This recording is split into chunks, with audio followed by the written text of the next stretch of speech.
قال یا ایھا الملأ ایکم یأتینی بعرشھا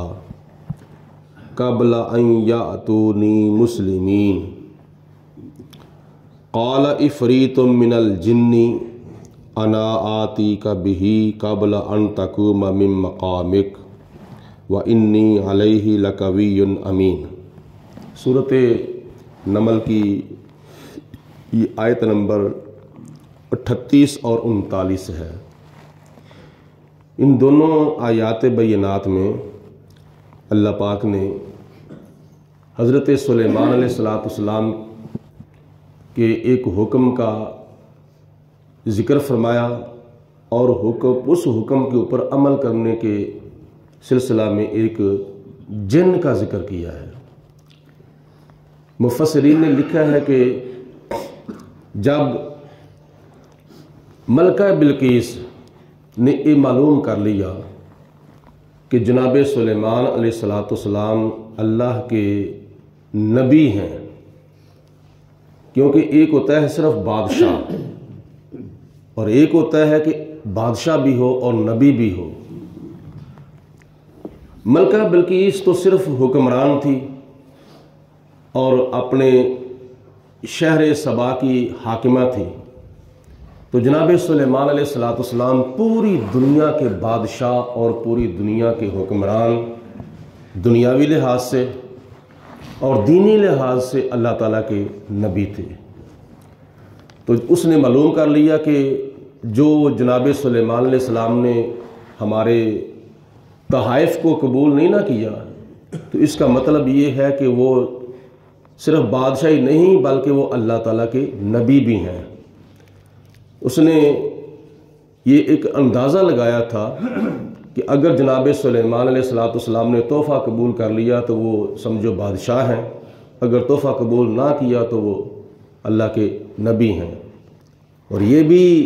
اللہ تعالیٰ کی ایک منشا ہے اور اللہ تعالیٰ کا ایک حکم ہے کہ میرا نبی سلیمان دنیا کا بادشاہ بھی ہو۔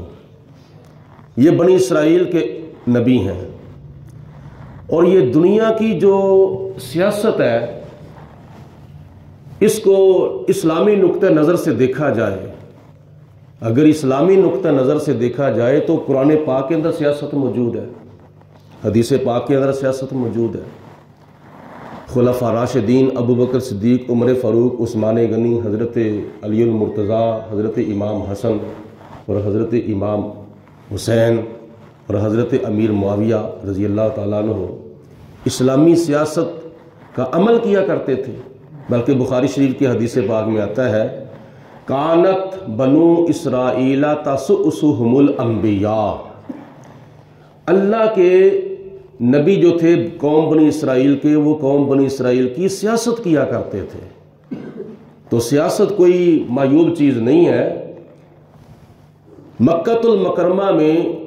نبی پاک علیہ السلام نے 13 سال کی زندگی گزاری تھی اعلان نبوت کے بعد، اور ہجرت کے بعد نبی پاک علیہ السلام نے مدینہ شریف کے اندر 10 سال کی زندگی گزاری تھی، اور وہ ساری کی ساری سیاست پر مبنی ہے۔ 10 سال کی جو زندگی ہے نبی پاک علیہ السلام کی وہ اسلامی سیاست پر مبنی ہے، اور نبی پاک علیہ السلام نے 10 سال مدینہ شریف کے اندر اسلامی سیاست کی ہے، تو یہ دین ہمارے تک پہنچا ہے۔ یہ دین روم تک پہنچا، فارس تک پہنچا، مصر تک پہنچا، مراکش تک پہنچا، آذربائیجان تک پہنچا، عمان تک پہنچا، لبنان تک پہنچا، امریکہ تک پہنچا، افریقہ تک پہنچا، افغانستان تک پہنچا۔ یہ خلفاء راشدین کی اسلامی سیاست ہے۔ جھوٹ نہیں ہونا چاہیے، دھوکہ نہیں ہونا چاہیے، فراڈ نہیں ہونا چاہیے، کسی کے ساتھ دغا نہیں ہونا چاہیے، ورنہ اللہ تعالیٰ کی ذات بابرکات نے سیاست قرآن پاک میں بیان فرمائی ہے، اور حضور علیہ السلام نے 10 سال سیاست کی ہے۔ ابو بکر صدیق نے سیاست کی ہے تو وہ اسلامی حکمران بنے، عمر فاروق نے سیاست کی ہے تو اسلامی حکمران بنے، عثمان غنی نے، عمر فاروق نے، حضرت علی المرتضیٰ نے، امام حسن نے اور حضرت امیر معاویہ نے اسلامی سیاست کی ہے تو وہ اسلامی حکمران کی بنے ہیں۔ لیکن جب یہ سیاست ڈھونڈے اور لٹیرے اور دھوکہ باز اور دغا باز ہاتھوں میں آئی تو اس وقت ساتھ یزید آ گیا تھا۔ یہ ہے اسلامی اور دوسری دھوکے والی سیاست کے اندر فرق ہے۔ تو جب نبی پاک علیہ الصلوۃ والسلام نے بخاری شریف کے حدیث پاک میں ارشاد فرما دیا ہے کانت بنو اسرائیل تسؤسهم الانبیاء، قوم بنی اسرائیل کے جو نبی تھے وہ قوم بنی اسرائیل کی سیاست کیا کرتے تھے، وہ ان کی سیاست پاکیزہ تھی، اسلامی تھی،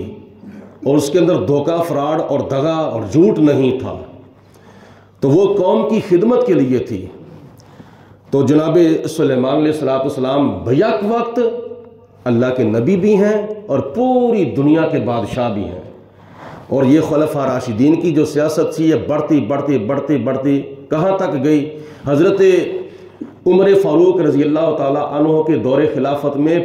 65 لاکھ مربع میل پر اسلام کا حدود اربہ تھا، 25 لاکھ مربع میل پر تک اسلام کا حدود اربہ تھا۔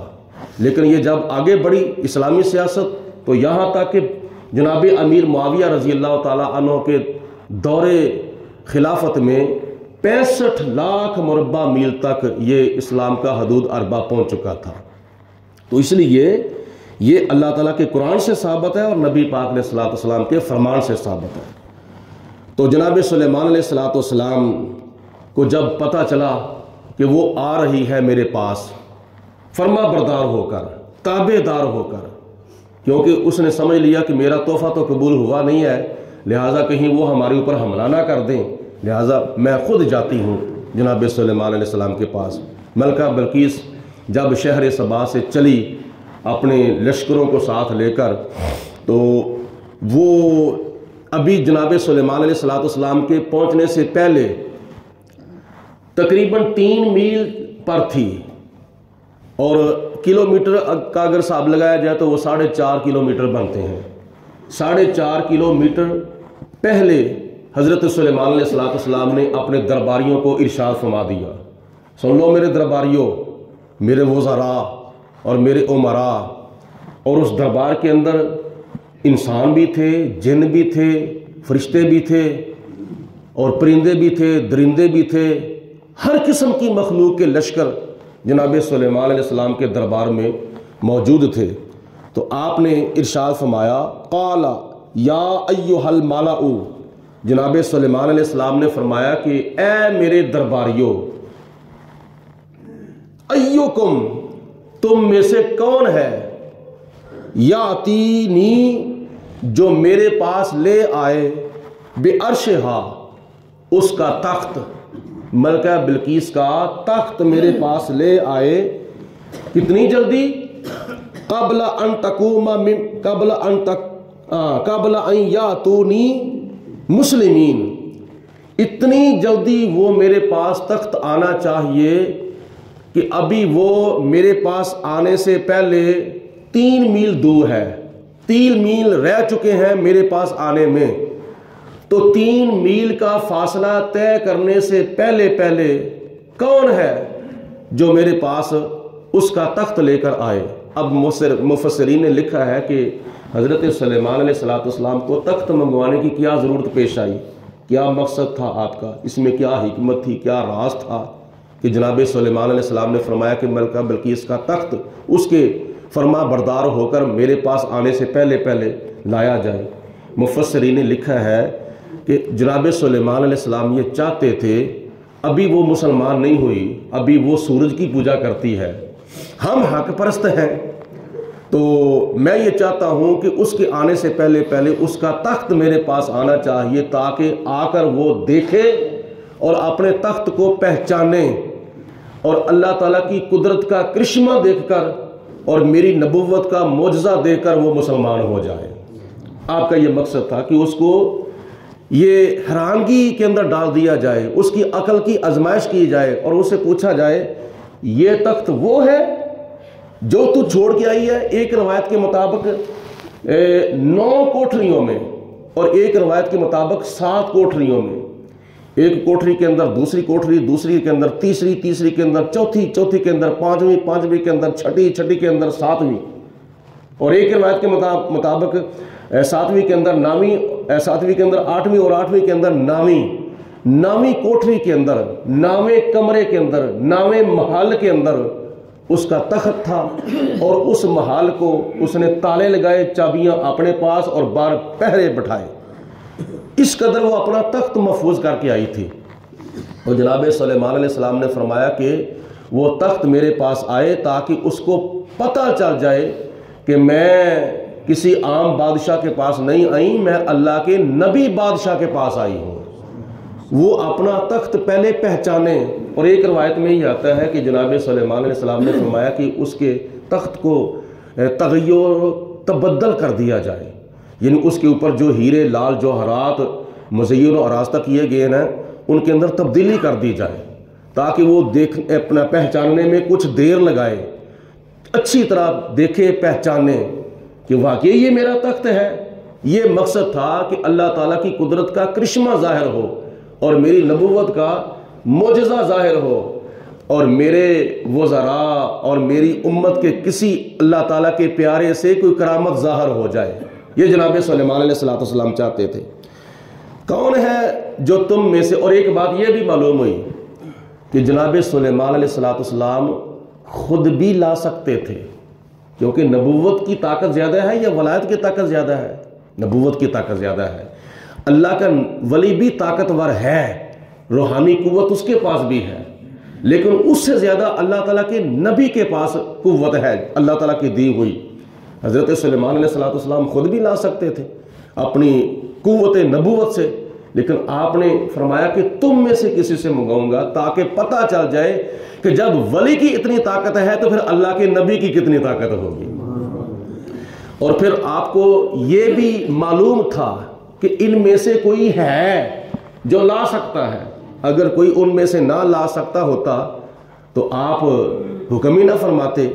آپ کا حکم دینا اس بات کی دلیل ہے کہ اللہ تعالیٰ نے جناب سلیمان علیہ السلام کو یہ علم غیب عطا فرمایا تھا کہ میرے درباریوں میں اور میری اس کچہری کے اندر، میری اس عدالت کے اندر کوئی ایسا اللہ کا بندہ ہے جو تخت بلقیس کو لا سکتا ہے، جو ہزاروں من نہیں بلکہ ہزاروں ٹن وزنی تھا، اور کتنا لمبا تھا، کتنا چوڑا تھا، کتنا اونچا تھا وہ تخت جس کے اوپر بیٹھ کر وہ حکمرانی کیا کرتی تھی۔ وہ کیا نام ہے 20 ہاتھ چوڑا تھا اور 30 ہاتھ لمبا تھا، اور 40 ہاتھ غالباً وہ اونچا تھا۔ اونچا بھی کافی تھا، لمبا بھی کافی تھا، اور چوڑا بھی کافی تھا، اور وزنی بھی کافی تھا۔ اور وہ ایک روایت کے مطابق 7ویں محل میں اور ایک روایت کے مطابق 9ویں محل میں وہ محفوظ تھا، اور باہر تالے لگے ہوئے تھے، پہرے بیٹھے ہوئے تھے۔ تو جناب سلیمان علیہ السلام نے فرمایا کون ہے ایکم تم میں سے یاتینی جو لے کر آئے میرے پاس بعرشہا ملکہ بلقیس کا تخت قبل ان یاتونی مسلمین، ملکہ بلقیس کے مسلمان ہو کر میرے پاس آنے سے پہلے پہلے۔ تو ہوا کیا جب آپ نے یہ آرڈر کر دیا، حکم دے دیا، قال افریت من الجن، ایک بہت بڑا افریت جن بولا۔ افریت کا معنی ہے بہت بڑا طاقتور جن، بہت بڑا جن بولا اور طاقتور جن بولا۔ اور جنوں کی بڑی بڑی لمبی عمریں ہیں، کئی ایسے جن تھے جو حضرت سلیمان علیہ السلام کے زمانے کے تھے، اور وہ نبی پاک علیہ السلام کی بارگاہ میں حاضر ہوئے، اور کئی جنوں میں سے ایسے جن تھے انہوں نے حضور کا کلمہ پڑھا اور مسلمان ہو گئے۔ اور جس طرح انسانوں میں 1,40,000 صحابہ کرام ہیں نبی پاک علیہ السلام کے، اسی طرح جنوں میں بھی کئی ایسے جن ہیں جو حضور علیہ السلام کے صحابی ہیں، اور حضور علیہ السلام نے اپنے خلفاء راشدین سے بھی دین کا کام لیا ہے، اور پھر اسلام کو پھیلانے والا جو کام ہے نبی پاک علیہ السلام نے جنوں سے بھی لیا ہے، اور جو کہ جنوں کے نام پر اللہ تعالیٰ نے قرآن پاک میں ایک سورت بھی نازل فرمائی ہے 29ویں سپارے کے اندر، جس کا نام ہی سورت جن ہے، اور اس کے اندر جنوں کا بیان ہے۔ وہ جن جو نبی پاک علیہ السلام کی بارگاہ میں حاضر ہوئے اور حضور علیہ السلام کا کلمہ پڑھا، اور اپنے علاقوں میں جا کر پھر تبلیغ کی، اور ان جنوں کی وجہ سے اور کئی ہزاروں لاکھوں کی تعداد میں جن جو تھے وہ کلمہ پڑھ کے مسلمان ہو گئے۔ تو نبی پاک علیہ السلام کے بھی بڑے بڑے غلام جن ہیں، تو وہ بہت بڑا جن بولا، عفریت جن، بڑا جن اور طاقتور جن بولا، اس نے پیشکش کر دی، اس نے عرض کی اے اللہ کے نبی سلیمان، انا میں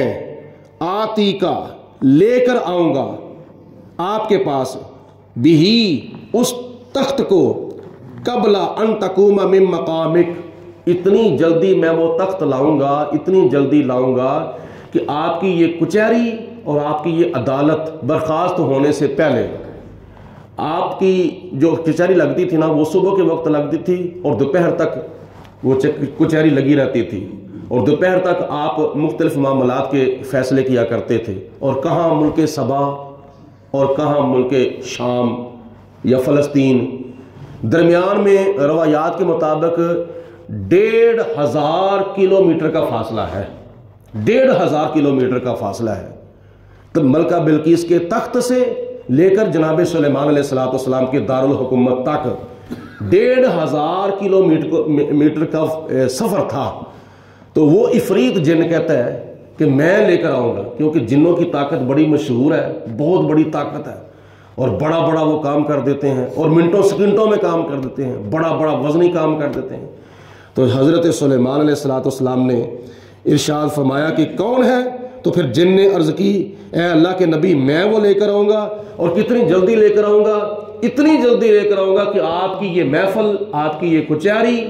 ختم ہونے سے پہلے پہلے۔ اور پھر اس نے آگے سے یہ بھی کہا وَإِنِّي عَلَيْهِ لَقَوِيٌّ، میں یہ کام کرنے کے اوپر قوی ہوں، قادر ہوں، میں کر سکتا ہوں، امین، اور میں امانت دار بھی ہوں۔ امانت دار ہونے کا مطلب یہ تھا کہ وہ تخت کے اندر جتنے بھی ہیرے لال جوہرات لگے ہوئے نا، میں اس کے اندر ہیرا پھیری نہیں کروں گا، وہ اسی طرح لگے رہیں گے، ایک ہیرے کا بھی ایک لال کا بھی آگا پیچھا نہیں ہوگا۔ تو حضرت سلیمان علیہ السلام نے سن کر فرمایا اور جن تو نے بڑی اپنی طاقت کا مظاہرہ کیا ہے، میں تو اس سے بھی پہلے چاہتا ہوں، میں وہ تخت اس سے بھی پہلے منگوانا چاہتا ہوں۔ اور پھر وہ کون لے کر آیا؟ وہ اگلی آیت میں اللہ تعالیٰ نے ارشاد فرمایا ہے، اس کی وضاحت انشاءاللہ تعالیٰ کل کے درس قرآن میں ہوگی۔ وآخر دعوانا ان الحمدللہ رب العالمین، الصلاۃ والسلام علیکم یا سیدنا رسول اللہ وعلی آلہ وصحبہ یا سیدنا حبیب اللہ، الصلاۃ والسلام علیکم یا سیدی وعلی آلہ وصحبہ یا خاتم النبیین۔ اللہم صلی علی سیدنا و مولانا محمد وعلا آل سیدنا و مولانا محمد وبارک وسلم۔ ربنا آتنا فی الدنیا حسنۃ وفی الآخرۃ حسنۃ وقنا عذاب النار۔ اللہم اید الاسلام والمسلمین، اللہم اید الایمان والمؤمنین۔ یا رب العالمین اپنا فضل و کرم، رحمت برکتیں ہم سب کے شامل حال فرما۔